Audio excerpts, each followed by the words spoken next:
जी आती हूँ।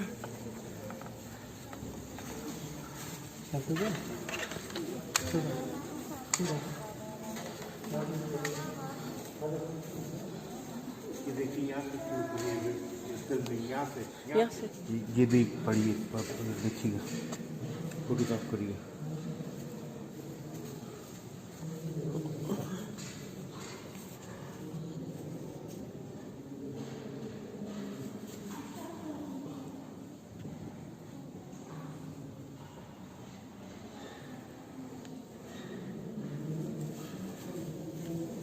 16th century, 15th century.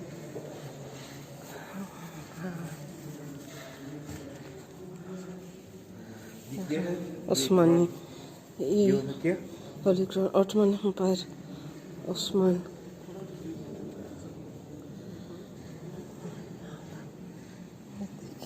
ये वाला किया आपने? हाँ किया।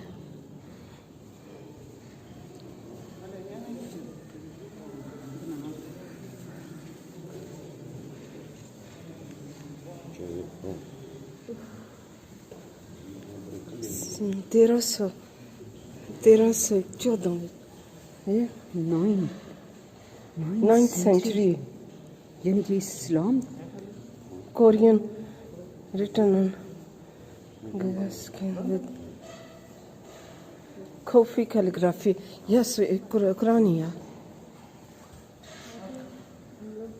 नहीं फिर क्या है तो चलिए 19th यानी कि इस्लाम